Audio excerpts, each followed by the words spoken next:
नमस्कार। झारखंड के तमाम छोटी बड़ी 25 खबरें जानते हैं। अभी तक आपने इस चैनल में नए हैं तो चैनल को सब्सक्राइब कर ऑल पर प्रेस कर दे। नियोजन नीति विवाद पर सरयू राय का बड़ा बयान, कहा ना बनाए यूपी बिहार का काल्पनिक दुश्मन। सरयू राय ने नियोजन नीति विवाद पर टिप्पणी करते हुए कहा कि यूपी बिहार का काल्पनिक दुश्मन खड़ा करने और उस पर हवा में जुबानी प्रहार करने से झारखंड का भला नहीं होगा। संविधान सम्मत नियोजन नीति बनाए। हाई कोर्ट द्वारा रद्द की गई झारखंड नियोजन नीति को लेकर जारी विवाद पर वरिष्ठ विधायक सरयू राय ने प्रतिक्रिया दी है। सरयू राय नियोजन नीति को लेकर कहा कि यूपी और बिहार का काल्पनिक दुश्मन खड़ा करने से काम नहीं चलेगा। संविधान सम्मत नियोजन नीति बनाने की बात करते हुए सरयू राय ने कहा कि विज्ञापन निकालिए और बहाली कीजिए। गौरतलब है कि हेमंत सरकार द्वारा बनाई गई नियोजन नीति को झारखंड हाईकोर्ट ने असंवैधानिक बताते हुए रद्द कर दिया था। नियोजन नीति को लेकर झारखंड विधानसभा का शीतकालीन सत्र काफी हंगामेदार रहा। नियोजन नीति पर सत्ता पक्ष और विपक्ष के बीच कई बार टकराव हुआ। सरयू राय ने नियोजन नीति विवाद पर टिप्पणी करते हुए कहा कि यूपी बिहार का काल्पनिक दुश्मन खड़ा करने और उस पर हवा में जुबानी प्रहार करने से झारखंड का भला नहीं होगा। उन्होंने कहा कि झारखंड का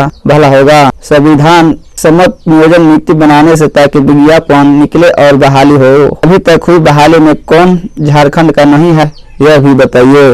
लोहरदगा गैंगरेप, सरकार पर भड़के बाबूलाल, बोले नहीं थम रहा महिलाओं के खिलाफ अपराध। बीजेपी विधायक दल के नेता बाबूलाल मरांडी ने मुख्यमंत्री पर निशाना साधते हुए कहा कि महिलाओं के खिलाफ अपराध नहीं थम रहा, लेकिन प्रदेश के मुखिया भाषणबाजी में व्यक्त है। कानून का खौफ खत्म हो गया। लोहरदगा में युवती के साथ सामूहिक दुष्कर्म की घटना को लेकर राज्य सरकार तरफा घिर गई है। विपक्ष में राज्य के हेमंत सरकार को महिला सुरक्षा के मसले पर घेरा है। बीजेपी ने आरोप लगाया है कि सरकार महिला सुरक्षा के मोर्चे पर विफल साबित हुई है। बीजेपी विधायक दल के नेता बाबूलाल मरांडी ने मुख्यमंत्री पर निशाना साधते हुए कहा कि महिलाओं के खिलाफ अपराध नहीं थम रहा, लेकिन प्रदेश के मुखिया भाषणबाजी में व्यक्त है। उन्होंने कहा कि राज्य में कानून का खौफ खत्म हो गया है। बाबूलाल मरांडी ने कहा कि लोहरदगा में एक युवती के साथ सामूहिक बलात्कार की 10 घटना हुई है। झारखंड में महिलाओं के खिलाफ अपराध थमने का नाम नहीं ले रहा। उन्होंने कहा कि लगता है कि अपराधियों के मन में कानून का खत्म सा हो गया है। बाबूलाल मरांडी ने कहा कि अपराधी बेलगाम होकर घूम रहे हैं। उन्होंने सीएम पर भाषणबाजी करने का आरोप लगाया। बता दें कि हालांकि शीतकालीन सत्र में भी विपक्ष ने सरकार पर महिला सुरक्षा लेकर खूब निशाना साधा था। दरअसल शीतकालीन सत्र की शुरुआत से पहले 17 दिसंबर को साहिबगंज के बोरियो प्रखंड स्थित मोमनी टोला में एक युवती की छत बिछी लाश मिली थी। आदित्य पहाड़ी जनजाति समूह की युवती रेबिका पहाड़ी की हत्या कर उसके 100 के 20 से भी ज्यादा टुकड़े बरामद किए गए। मामला की जांच एसीआईटी कर रही है। पूजा सिंघल की गिरफ्तारी से लालू को सजा तक, ये है इस साल के चर्चित फैसले। रांची सिविल कोर्ट स्थित सीबीआई व ईडी अदालतें साल 2022 में अपने कई महत्वपूर्ण फैसले के लिए चर्चित रही। लालू प्रसाद यादव को चारा घोटाले केस में 5 साल की सजा सुनाई गई। पूजा सिंघल को गिरफ्तार किया गया। रांची सिविल कोर्ट स्थित सीबीआई व ईडी अदालत साल 2022 में अपने कई महत्वपूर्ण फैसले के लिए चर्चित रही। चारे घोटाले के 26 साल पुराने एक मामले में राजद सुप्रीम लालू प्रसाद की सीबीआई कोर्ट ने सजा सुनाई। उन्होंने जेल जाना पड़ा। वही मंडार विधायक बंधु तिर्की की आय से अधिक संपत्ति मामले में सजा होने के बाद विधायकी चली गई। ईडी कोर्ट पर पूरे देश की नजरें टिकी रही। आईएएस पूजा सिंघल के साथ विधायक प्रतिनिधि पंकज मिश्रा और राजीव कुमार के मामले में सुर्खियों में रहे, जबकि सेशन कोर्ट ने पूर्व मंत्री योगेंद्र साव एवं तत्कालीन विधायक उनकी पत्नी निर्मला देवी को जानलेवा हमले समेत अन्य आरोप में दोषी पाकर 10 साल की सजा सुनाई।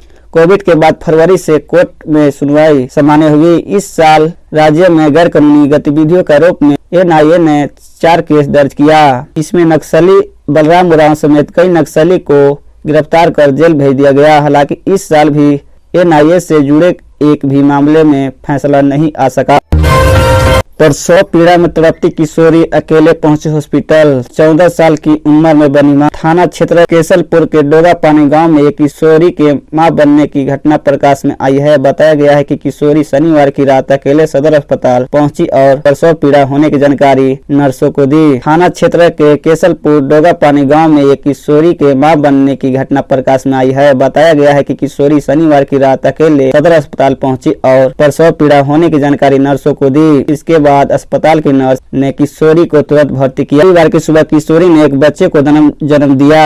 नर्स ने बताया कि जच्चा बच्चा दोनों पूरी तरह से स्वस्थ है। इधर किशोरी के मां बनने की जानकारी पुलिस और बाल कल्याण समिति को भी दी गई। जानकारी मिलते ही बाल कल्याण समिति के सदस्य सदर अस्पताल पहुंचे। बेटे को जन्म देने के बाद किशोरी ने बताया कि गांव के एक ही युवक बच्चे का पिता है। किशोरों के अनुसार गांव के जयराम नायक ने शादी का साझा देकर उसके साथ शारीरिक संबंध बनाया था, जिसके बाद वह गर्भवती हो गई थी। किशोरों के अनुसार गर्भवती होने के बाद उन्होंने घटना की जानकारी अपने परिजनों को दे दी थी, जिसके बाद गांव में बैठक भी हुई थी, लेकिन जयराम ने शादी से इनकार कर दिया। इसके बाद वह गांव से फरार हो गया। सर्दी खांसी हल्के में ना ले, सांस लेने में दिक्कत होने पर करे टेस्ट, स्वास्थ्य विभाग का निर्देश। राज्य भर के सभी निजी व सरकारी अस्पतालों को ओपीडी में पहुंचाने वाले सांस के गंभीर रोगियों के साथ सर्दी खांसी के मरीजों की कोविड जांच की जाएगी। स्वास्थ्य विभाग ने सभी उपायुक्त को निर्देश दिया है। राज्य भर के सभी निजी व सरकारी अस्पतालों को ओपीडी में पहुंचाने वाले सांस के गंभीर रोगियों के साथ सर्दी खांसी के मरीजों की कोविड जांच की जाएगी। स्वास्थ्य विभाग के अपर मुख्य सचिव अरुण कुमार सिंह ने सभी उपायुक्त को अस्पतालों में पहुंचाने वाले इन्फ्लुएंजा जैसे बीमारी और गंभीर तीव्र श्वसन संक्रमण के मरीजों की गहन निगरानी करते हुए RT-PCR जांच करने का निर्देश दिया है। साथ ही ओपीडी में पहुंचाने वाले इन सभी मरीजों की हर दिन ISP को रिपोर्ट भी देने को कहा है। उन्होंने कहा कि श्वसन तंत्र में सभी मरीजों की एवं इन्फ्लुएंजा के मरीजों की कोविड जांच कराई जाएगी। सभी जिलों के डिस्ट्रिक्ट सर्विलांस अफसर को इसके लिए जिम्मेवार बनाया गया है। धमाका हुआ और फट गई जमीन, घरों में पड़ी दरार, धरती में समाई लाखों की संपत्ति।